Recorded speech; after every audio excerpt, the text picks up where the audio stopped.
Donc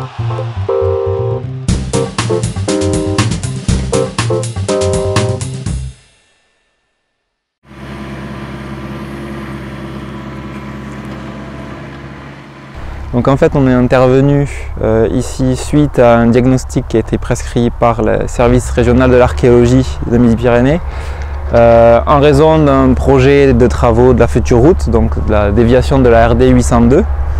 On a effectué un diagnostic en 2014 donc, qui consistait en plusieurs sondages à peu près tous les 20 mètres réguliers pour détecter d'éventuels vestiges, sondages qui se sont révélés positifs. Donc on a effectué un rapport qu'on a remis au service régional de l'archéologie et qui, en fonction de ces résultats, a prescrit une fouille dans 3 secteurs tout le long de la déviation. Un premier sous le pont du Perret, donc sous le nouvel ouvrage d'art qui a été fait par le conseil départemental. Un second qui a été à peu près au milieu de la déviation, et puis un autre là derrière moi qui s'étend sur quasiment 1 hectare. Alors, donc depuis le mois de juin, le premier secteur, on a fait beaucoup de découvertes. Donc je vais partir du nord au sud, c'est comme ça qu'on a fouillé en fait. Sous le pont du Perret, donc on est sur la commune de Lissac-et-Mouret, on a mis au jour une voie romaine, donc constituée de différents empierrements, de blocs de grès essentiellement, bordés par des petits murets ou des gros blocs qui délimitaient la voie. En bordure de cette voie, on avait des fossés drainants liés à une source plus haute, donc pour éviter très probablement que l'eau se déverse sur la chaussée. Cette petite déviation qui avait été effectuée, et on a également mis au jour une petite sépulture à incinération en limite de fouille, en bordure de voie, donc c'est assez classique en milieu rural à l'époque romaine. Au niveau des datations, on est probablement entre le 1er et le 4e siècle après Jésus-Christ. Alors tout ça, ça reste encore à vérifier, à préciser par les études de céramique et de verre notamment. Sur le deuxième secteur qui était assez bouleversé, on a mis au jour beaucoup de foyers, donc, qui signifie la présence d'un habitat et d'une occupation assez importante, très proche. Sachant que nous en fait on s'est délimité à fouiller l'emprise de la future route, mais que le site s'étend au-delà, donc on n'a qu'une vision partielle finalement de l'occupation. Et donc le troisième secteur qui fait quasiment 1 hectare, on a mis au jour, toujours du nord au sud, un bâtiment antique tardif, donc entre le 3e et peut-être 4e, début du 5e siècle même, qui consistait en un chemin empierré qui s'ouvrait sur un espace empierré plus grand qu'on interprète comme une cour,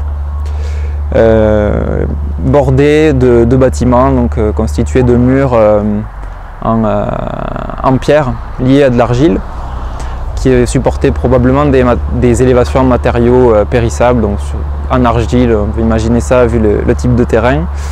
Les bâtiments qu'on a pu mettre au jour, c'était certainement des greniers, des enclos également avec des palissades. On a beaucoup de céramique et de verre dans des remblais de démolition, donc sur des réfections de cours par exemple, qui vont nous permettre de pouvoir dater assez précisément toutes ces choses. On a également sur ce secteur une occupation un peu plus ancienne, certainement de la fin de l'époque proto-historique, dans le 1er siècle avant Jésus-Christ certainement, qui consiste en un niveau d'occupation avec beaucoup d'amphores italiques, donc des importations. Et là aussi une petite incinération peut-être du début du 1er siècle après Jésus-Christ cette fois, sur le début de l'occupation romaine. Alors donc là en fait on est à côté d'un mur de pierre qu'on voit là, et donc là je suis en train de fouiller un trou de poteau, donc avec un calage, bon là que j'ai fini d'enlever. Donc là on est sur le creusement, donc ils ont creusé, ils ont calé en fait le poteau, et donc le poteau était à peu près là. Et donc le secteur qu'on est en train de terminer de fouiller en ce moment, qui était à première vue très bouleversé par des glissements de terrain, mais a malgré tout révélé 3 bâtiments assez bien conservés. Le premier qui succède à une occupation proto-historique, donc pareil, 2e ou 1er siècle avant Jésus-Christ. On a plusieurs trous de poteaux et des morceaux de bâtiments qu'on n'a pas entiers parce que malheureusement le bâtiment passe sous le chemin actuel et en raison des glissements de terrain et pour des questions de sécurité, on n'a pas pu fouiller partout comme on aurait voulu.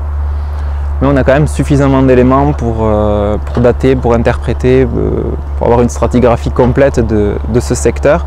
Donc on a un 2e bâtiment, donc ce premier bâtiment certainement augustéen, donc sur la transition de notre ère, donc entre moins 20 et plus 20 après Jésus-Christ, encore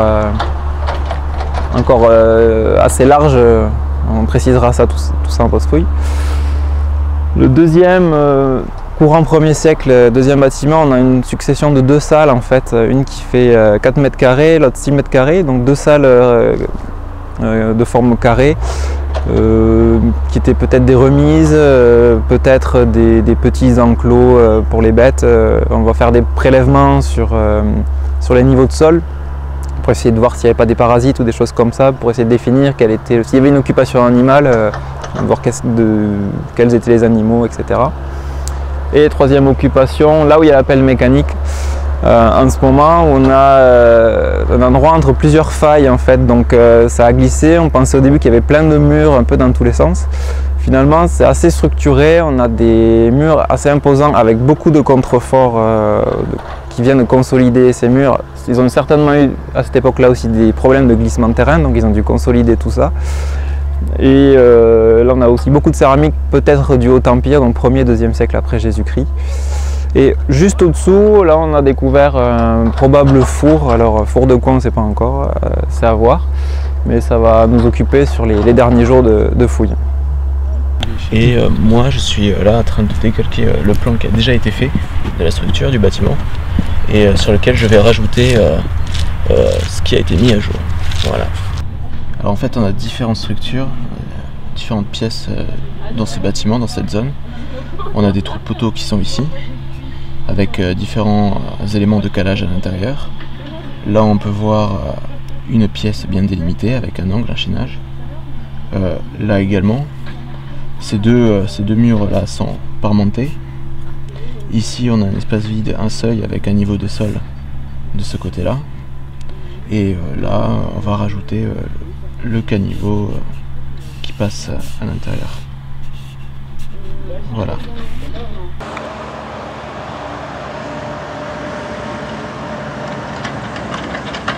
Là on a un fragment d'amphore italique, donc on reconnaît sa provenance par sa pâte en fait, avec des petits grains noirs que vous avez de graines qui étaient de la pâte qui était fabriquée dans la région de Pompéi. Là on a de la céramique sigillée, donc caractéristique de l'époque antique, avec un petit décor ici sur le bord. Alors sa provenance sera étudiée peut-être de Millau ou de Montance. Là on a peut-être une céramique précoce, alors soit une sigillée, soit une copie de sigillée qui pourrait venir de Millau également, donc avec un petit décor. Et puis ensuite voilà des exemples de bols, d'assiettes, etc. Peut-être des productions locales avec différentes pâtes, différents modes de cuisson. C'est le reste d'un ancien caniveau, oui, où on voit encore un pied droit là, l'intérieur du caniveau, qui fonctionne avec des pierres de couverture à plate dessus. Et en coupe on le revoit, on voit comme ça. Enfin pour ce qu'on peut encore en voir d'ailleurs. C'est pas hyper évident. Voilà. Donc à l'issue de cette fouille, donc dès le mois de février, il y a un gros travail de post-fouille qui va être mis en place et qui aboutira au final dans quelques mois à un rapport qui sera remis au service régional de l'archéologie auxquels auront accès toutes personnes qui souhaiteront voir ces résultats, résultats qu'on essaiera ensuite de diffuser par le biais d'articles, de conférences. Pour l'occupation du IIIe siècle, l'occupation tardive, on a énormément d'éléments qui nous font penser à ce qu'on appelle une pars rustica de villa, c'est-à-dire la partie rustique liée à une exploitation rurale.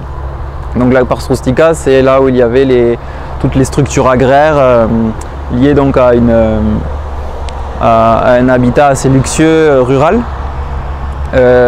Pourquoi on pense ça? C'est parce qu'on a trouvé dans les remblais de démolition sur les niveaux de cour quelques fragments d'enduit-peint, des tesselles de mosaïque, des choses assez luxueuses qui n'ont rien à faire dans une ferme par exemple.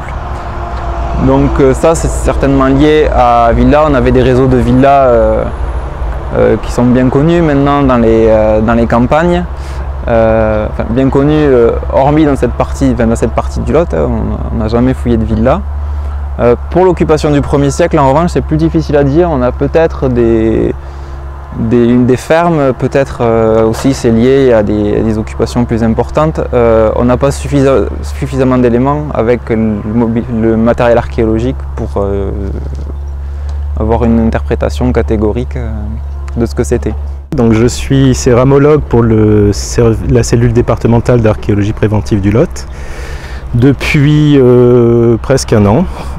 Donc céramologue, c'est une spécialité de l'archéologie. Donc j'étudie les céramiques anciennes, surtout des périodes antiques et médiévales, et puis également des périodes un peu annexes qui ne sont pas ma spécialité de la spécialité, mais les céramiques proto-historiques et les céramiques d'époque moderne. Voilà, donc là je suis sur le site de Cambouli depuis 2 semaines, donc en détachement pour renfort. Hein. Et donc je suis en ce moment en train de faire une coupe stratigraphique sur le bâtiment numéro 3, plus exactement à l'intérieur d'une des 2 pièces qu'on a mis en évidence. Voilà, donc mes collègues avaient mis en évidence cette première partie du bâtiment, hein, qui est une pièce interne, hein, avec, vous voyez, un premier mur perpendiculaire, un deuxième qui repart plus au nord. Et donc on a dégagé avec mes collègues la suite de ce bâtiment avec une deuxième pièce, et je suis à l'intérieur de cette pièce. Vous voyez qu'on peut accéder par cette pièce, par ce seuil qu'on a mis en évidence ici. Donc l'intérêt de cette coupe stratigraphique, c'est d'identifier des couches archéologiques d'occupation qui vont permettre de restituer les différentes phases d'activité domestique ou artisanale. Pour l'instant on ne le sait pas, on le verra en post-fouille, par l'analyse des couches archéologiques et du matériel qu'on a à l'intérieur de ces couches archéologiques. Je vais mettre en évidence plusieurs couches archéologiques. Là j'ai commencé à en tracer une qui est la couche la plus ancienne. Hein. En stratigraphie, on va essayer d'identifier les relations entre couches archéologiques, hein, les plus anciennes, les plus récentes, quelles sont leurs relations d'antériorité, de postériorité. Donc là, cette première couche archéologique, la plus ancienne, hein, avec de la céramique non tournée qui pourrait appartenir à la fin de l'époque gauloise, et donc sur une couche d'occupation qui est très argileuse, compacte, et au-dessus de cette couche, hein, après cette première occupation, on va avoir une deuxième occupation avec une couche archéologique que je n'ai pas encore tracée, et puis ensuite une troisième et dernière couche d'occupation, hein, avec entre chaque couche des niveaux de sol bien compacts. Et donc la dernière couche d'occupation qui est à peu près similaire à la deuxième, hein, mais dans laquelle on va retrouver, on va pas retrouver de grès eubéfié, on va retrouver des céramiques un petit peu différentes, et puis toujours cette matrice argileuse, ce sédiment argileux un peu meuble qui permet de l'individualiser.